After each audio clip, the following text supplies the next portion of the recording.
Welcome to WolfPAAC Radio, broadcasting out of Pagosa Springs. Hey, we got a great show lined up for you today. I'll be talking with several of the actors from Thingamajig Theater about their upcoming show, Sylvia. After that, you'll hear from Pagosa Springs local youth talent Mario Kholostov. Mario's 15 years old and several years into his journey with ambient electronica. Rounding out the end of our show will be a discussion with Caleb Brinsfield, lead man of a new metal group, Fallen Castles, based out of Aurora, Colorado. You'll hear their debut song, Burning Alive. You won't want to miss it.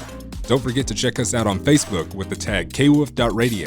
And find podcasted versions of past PAAC episodes on the YouTube channel. Just search for WolfPAAC Radio, PAAC, Pagosa Arts and Culture. You can find out more and stream live at our website, wolfpaac.com, wolfpaac.com. If you're an artist interested in talking about your work, contact us via social media or email your samples to kwufradio@outlook.com. Now let's get to that interview with Morrow and Rodney Holmes from Thingamajig Theater. So tell me a bit about what you do for Thingamajig. Carl, we'll start with you. Well, I'm a performer, and I started in, 2015. Tim invited me down for a production of A Few Good Men, and I loved it so much. Not only the theater company and working with the actors, but the support community is outstanding here. So was that your first performance, or do you have a life in performing? Yes. In fact, I met Tim Moore 16 years ago in a production in Denver before he was married to Laura. Sorry, Laura. And we performed in a play called The Moon Over Buffalo. Had a great time. He's a wonderful, wonderful performer in his own right. Even though he directed Sylvia, I directed and taught high school theater. And Rodney, so where in Colorado are you originally from? So I was born in Denver, but I grew up mostly in Pueblo, about 2 hours south of there. And actually, this is my first time back in Pagosa since 2015. I started out here. My acting career sort of started here as my first professional contract. And then here I am 6 years later, back in action. So what was the first performance? So I did the summer of 2015, which was Joseph and the Amazing Technicolor Dreamcoat, Damn Yankees, Tarzan, and The Secret Garden. So we did all 4 shows that summer. So in that time, where has your performing taken you across the U.S.? So I've mostly been in Jacksonville performing, and I opened a children's theater down there actually, which has been going for 3.5 years now. It's funny because I started teaching here at Thingamajig Summer Camp, and I got the bug and decided to open up my own place. So I want to hear about the premise of the show, Sylvia. Whoever wants to give me the synopsis here. The premise is a man finds a dog in the park, and it appears to be abandoned. He takes it home as part of his midlife crisis, and he's liked dogs before, but their kids are grown, moved out of the house, and I think he needs something that he's not getting from his wife. She feels maybe cheated on with the dog to some degree. There's even discussion of that in the script. I won't spoil that for you. I play Greg, the character who brings the dog home, and the dog is played by a human actor, and that is Laura Moore, one of the producers, and she appeared as the dog the first time they did this 10 years ago as well. And Rodney, you're multifaceted in this performance, so kind of outline what you do in the show. Yeah, so if we think of the show as like the 3 main characters, the dog, the wife, the husband, I'm sort of everything around them. So I play Tom, who meets Greg in a park and has a discussion about what dogs mean to men. And then I play Phyllis, who is a good friend of Kate, who is sort of the antithesis of the world of dogs. And then in the second act, I play Leslie, who is the therapist, who sort of tries to get Greg to open his eyes about his relationship with his wife. So what's it like being a performer with Thingamajig? It's a wonderfully intimate theater, first of all. At one point during the play, I'm literally 3 feet from the front row of the audience. You can see their faces. I often don't see the faces beyond that for 2 reasons. 1, they're in dark, and 2, I wear glasses, and I don't use them in the play or wear contacts. So, I have difficulty seeing people past the front row. Yeah, I mean, as any performer who's worked here can tell you, it is such a special place to work. I mean, there's really no other place like it. And when you leave here and you try to explain what this place is to other people, it's hard to find the words, because Tim and Laura create such a space of family and love and trust. And then you have this incredible community of support, they take care of the actors so well. There's no place like it. I want to hear about when Pagosa can see this show. We're drawing kind of down to the nitty gritty here. We are down to the nitty gritty. We'll finish up on the 29th with a matinee, but we'll do Thursday, Friday, Saturday at 7 o'clock. Unfortunately, I do not know how many tickets are available. Do you know how people go about getting those tickets? You can go online to pagosacenter.org, or you can call the box office, whose number is on pagosacenter.org. Yes, call that number. Looking forward, do you guys have anything planned? Are you thinking about, what is that like? I don't know what happens when a show starts drawing to a close. There's got to be some mixed feelings. So talk on however much of that you want to. Well, traditionally, as I've learned it, that they started doing musicals in the summer. And when I was here in 2018, it seems like we did 5 musicals over the summer. And that's been their habit over the years. And their straight plays, quote unquote, appear during the rest of the season. They have done a spring play, which I did once, but they've switched it up whenever they can. They do new plays, new play readings. They started that this year or 2 years ago, maybe. They really try to keep it fresh, keep something new for their audiences. And I really respect that. That is tough to do. But again, the crowd around Pagosa is amazingly supportive of whatever they want to do. They're there for them. Did you have anything to add to that? Yeah, and I think as far as the future, they're trying to figure out what the state of the world is right now, because I mean, in theater especially, like, we were the ones hit first with the COVID unemployment and shutting down. So I think they're just sort of testing out what's going on in the world to see how they want to move forward. But I know they have some really wonderful things planned for the future. I was talking with Carl before the show about Laura's part in this production. So talk on the lineage of that, her part, and why she's continuing to play that. I think she does the part because, number one, she's an athlete. She was an athlete in college, played volleyball all over the world, and she still has that tremendous energy, which she needs raising 3 kids now. I think she's enjoyed that part of it to get back to her physical roots. She has excellent timing as far as comedy goes. And if we haven't mentioned that, this is a comedy, and Laura plays the character of the dog. We speak as though she is a separate character, but I think you can also interpret it that she is speaking what the character of Greg wants her to speak. Even when he tells her, I want you to speak your own mind, there are a couple lines where it's obvious that she's speaking what's in his mind. It's a good puzzle for the audience to figure out, and you can believe what you want to believe as far as that goes. In terms of the comedy, it is very adult comedy. I have 2 grandsons who saw the show, and I prepared them ahead of time for the language of the show, which is adult. I do want people to know that, and I think it's funny as an adult. Now, I want to know if there's any messages that, as performers, if you have messages to relay to the Pagosa Springs public regarding the show. I would say this is the time, especially with everything that's going on in the world, to really get out there and support the arts, because the arts have been such an important part of humanity for the length of humanity. And I think it's more important now to keep the arts thriving, because if we lose that, then we lose a lot of our humanity. So I think anytime you get the chance to go out there and see a play or watch a movie or buy somebody's album on iTunes, definitely take the opportunity to do it, because it's keeping the arts alive. Wherever you're listening to this, pause, rewind, listen to that 2 more times before you continue. Thank you for saying that, and I echo that. I really have nothing more to add to that. It's beautiful. Thank you, Rodney. That's exactly right. I've tried to instill that in my students in high school. It was instilled in me when I was in college, that we represent the best of humanity. Get out there and enjoy it. You heard it here first. KWUF 106.1 FM, 1400 AM, 102.5 FM. Make sure you check out the show Sylvia, Thingamajig Theater. We'll be right back for an interview with Mario Kholostov, Pagosa Springs local talent. All right, WolfPAAC, you're about to hear my interview with Mario Kholostov, a 15-year-old ambient electronica musician from here in Pagosa Springs. This kid has talent. You're going to hear Midnight, his newest song, and I think you're going to enjoy it. And after that, you're going to hear my interview with Fallen Castles. So keep it tuned right here, WolfPAAC Radio on 106.1 FM. Let's get to that interview with Mario Kholostov. How would you describe your music? I would probably describe my music more like chill electronic sort of music. Yeah, I took a listen to some of it. It sounded kind of like this ambient electronica, very, very vibey. That's what I got from it. What are your musical influences? Where does your stylings come from? My styling, I don't know. I think I just developed it over the years. I just really like that type of genre. When you're listening to this type of music, generally, like, what is the environment like? Is this to study and relax, lay back and chill? I usually listen to it just when I'm biking. Okay. What's the most recent piece of music you've put together? Midnight. And you'll hear Midnight by Mario Kholostov.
So how long have you been performing music? I'll say a couple of years, maybe 2 or 3. And how did you study music theory, or did you just start? No, I just kind of developed an interest for it. Just started messing around and then learned more as I progressed. And what kind of platform do you use in your production? Currently I use Logic Pro X. How did you learn those programs? Did you just kind of stumble into it and take to it? So yeah, I actually used to use Fruity Loops, but then when I got a MacBook, I switched over to GarageBand, and I heard that Logic Pro is very similar to GarageBand but has more features. So currently I'm doing a free trial of Logic Pro. Where would you like to see your music go from here? I would just like to, just make music, maybe release it on some other platforms, and maybe even make music for games or something like that. How do you platform it currently? Are you just on YouTube? Yeah, just on YouTube currently. And how can people find you? My YouTube YouTube channel, Mario Makes Music. Are you lifelong here in Pagosa? No, we moved here about 10 years ago.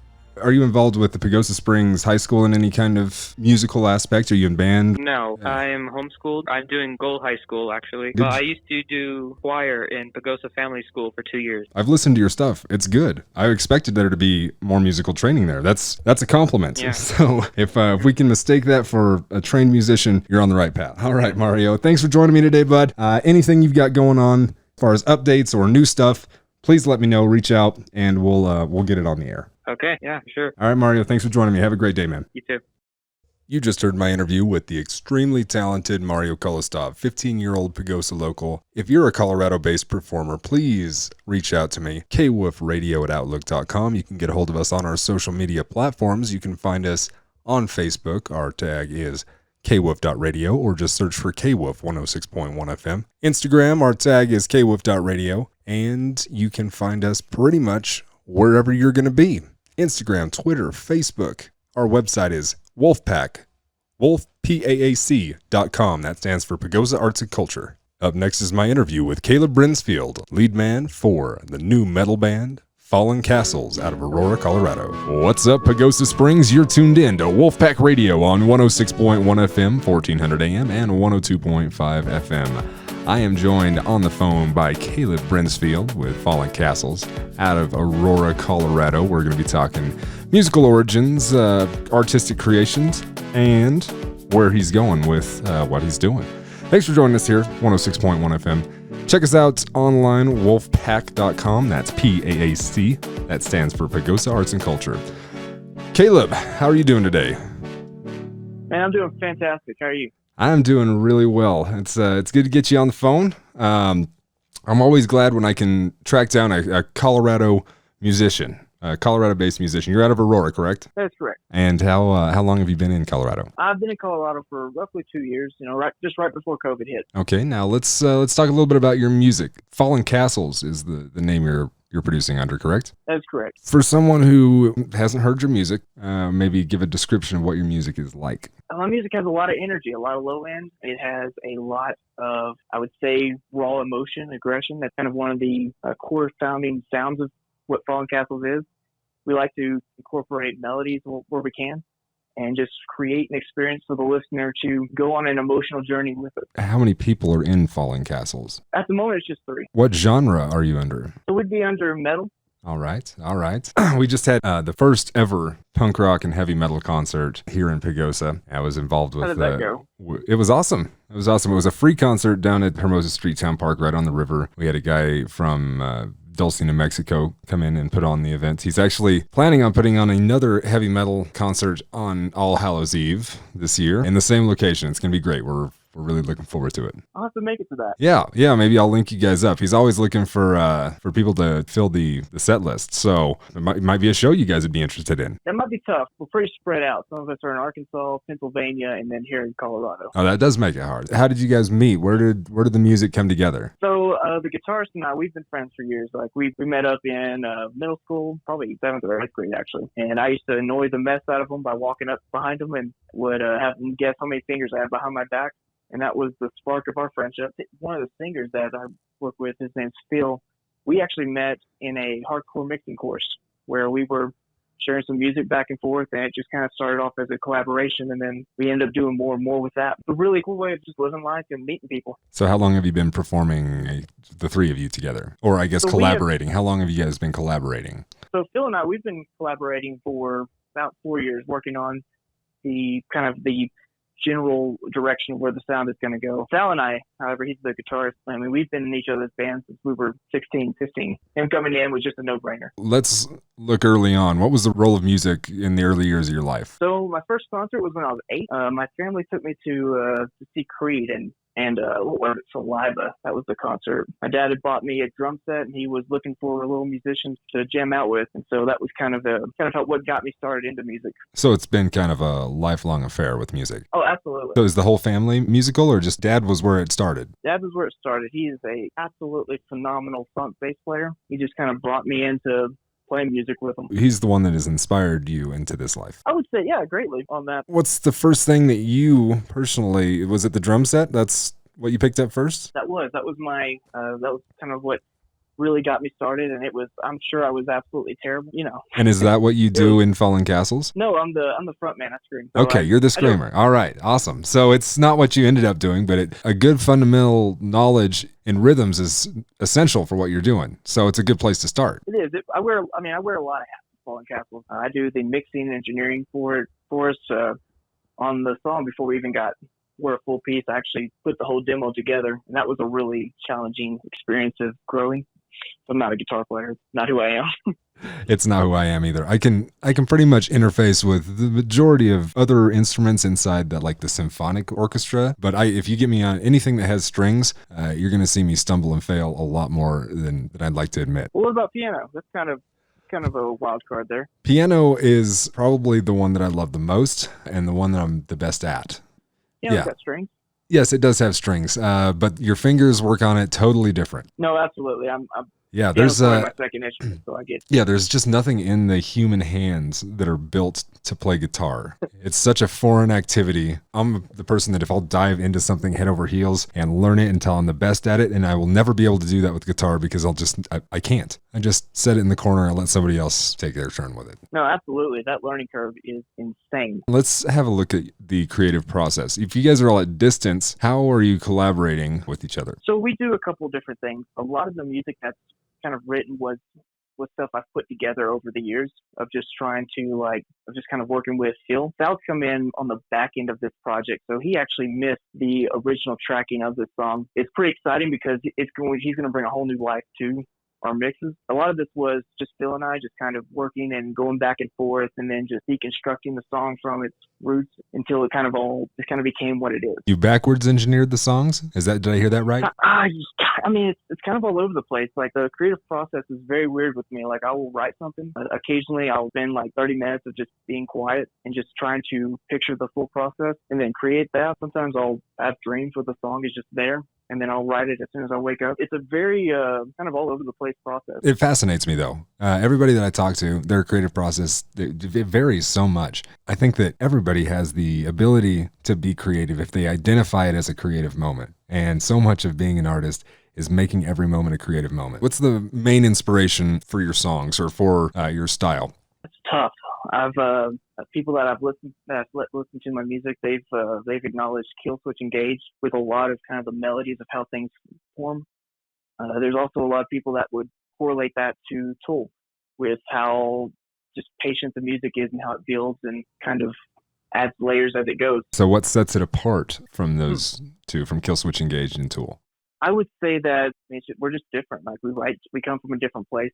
Writing, I have a whole mess of different experiences. A lot of what I write comes from like just the internal anxiety and how I put that out almost in a visual sound world, if that makes sense. It does. And that would lead into, I think that would be a good point for me to ask, what's a message that you'd like to give to your coming fans? I would say the most important message is that we have to stop hurting each other. And we really do. There is so much chaos and so much division between political parties, race, religion, and it's just you hurt me, I hurt you, and then we just be hurt. It's like it just creates more and more chaos that stems off each other. It's very disheartening to see this in our culture and in politics and just everyone flip-flopping and bad-mouthing each other, and it's just not getting us anywhere. These are things that you have been talking about in your 10 days of reflection. And I want to give voice to that. I want you to kind of talk about what this 10 days of reflection is, where that idea came from, why you're doing it leading into this release. The very premise of reflections is a very kind of the word that's been on my head. And the idea that, first off, we are reflections of our circumstances and of our environment. People are often reflections of how we treat them and how they act. And in order for us to grow, we have to reflect on who we are and what we want to be. So these 10 days of reflections are all 10 different, I would say, cultural points of view that we need to embrace if we want to have a stronger community and build better relationships.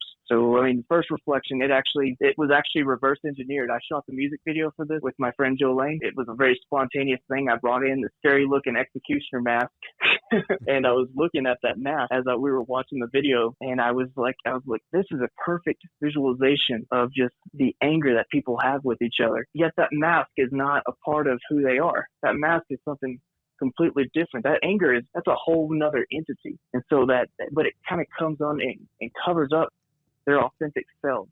And so that mask just kept going in and out of my mind. And I began to just start incorporating some of these thoughts in my work environment. It was pretty transformative because there's a young man that I was working with that started grabbing hold of some of these ideas, and I started seeing like different points of view kind of changing in him. I mean, these reflections there's 10 different ones, and there's so many different points that we go into that. Would there be like a reflection you might want to talk about more specifically, or? I am curious to know how much your music lines up with what these reflections are about. Is it safe to say that your music has an agenda? Absolutely. To kind of talk about the music, Burn Them Alive is the name of the song.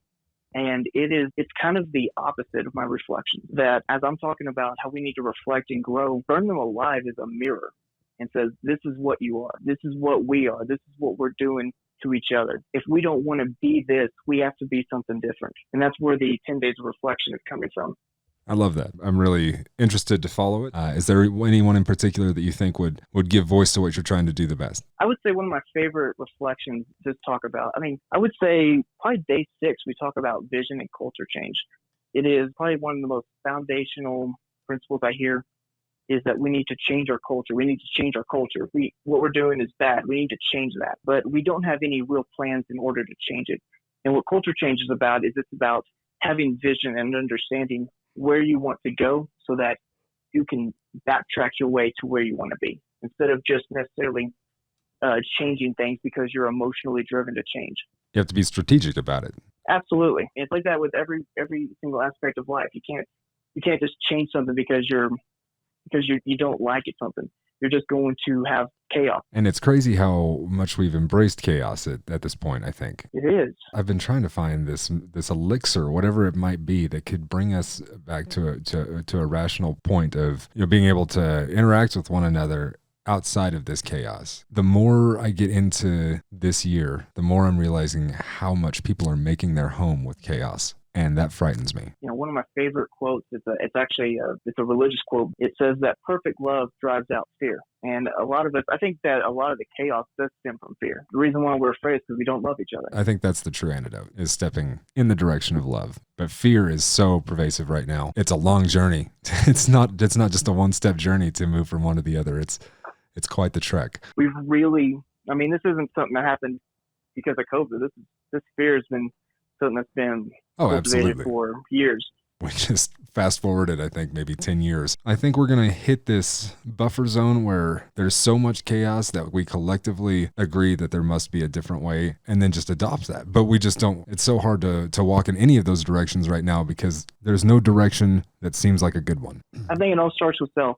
It really starts with who you think you are. I don't mean you, the radio talk show host. I mean the collective you, all of us. Who do I think I am? Because if I think that if I'm a victim or if I'm hurt or if I'm this, then that means that everything is going to be through that lens. Not only who do I think I am, but what do I think the world is? What's my perception of the world that I'm trying to live in? I think that's a big perceptional issue as well. Sometimes we have an unrealistic view of the world that we live in, and that's why it's non-congruent with what we're trying to do. How did you and the rest of the guys deal with the COVID situation, making music in COVID? I'm guessing it didn't change much for you because you guys were already working at distance anyway. Yeah, we all were affected by it differently. I know Phil, he has a private business that he owns. He has just been fighting and clawing to keep that thing alive. And it's been very difficult for him to kind of work and be divided like that. What's the biggest problem collectively as a band that you guys have been through so far? A lot of it is just trying to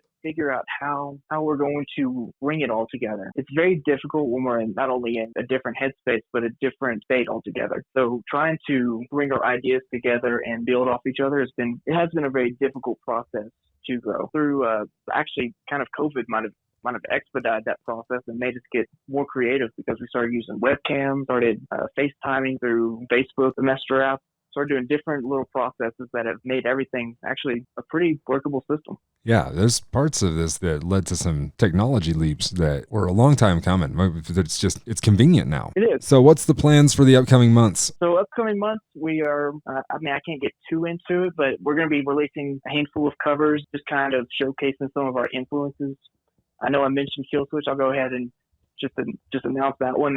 We do have a Kill Switch Engage cover. We're excited and very, very terrified because Kill Switch Engage is fantastic. I mean, absolutely fantastic. We're up for the challenge. That's one cover, but we've got a couple of them that we're going to be doing just as we build up a fan base and then hopefully an album release further down the road. So how can people find you online on social media? We've got Facebook. That's probably the easiest way to connect. I mean, we got YouTube as well. We will be releasing this stuff on Spotify and Apple Play. They just search for Fallen Castles, correct? Fallen Castles, plural. Okay. Are you a nighttime creative? To be honest, my best creative work comes from stress.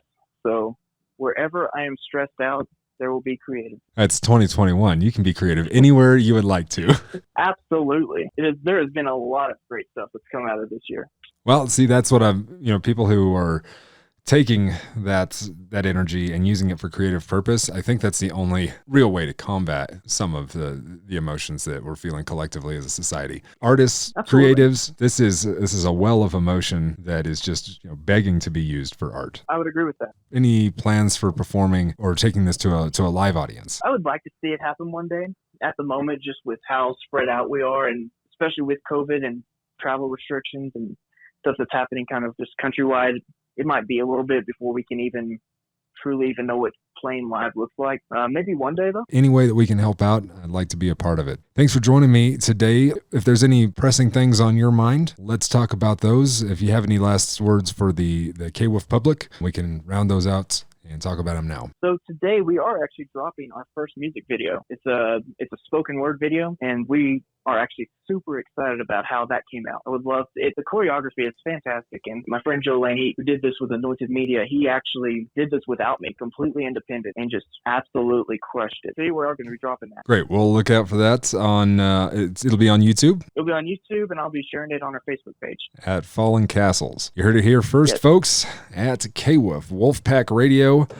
On 106.1 FM, 1400 AM, and 102.5 FM. Thanks for joining us here. Hey, if you'd like to check out more of what's going on with WolfPAAC, head on over to wolfpaac.com. That's Wolf, PAAC, standing for Pagosa Arts and Culture.com. That's wolfpaac.com. Thanks for joining us today, Pagosa, and have a great one.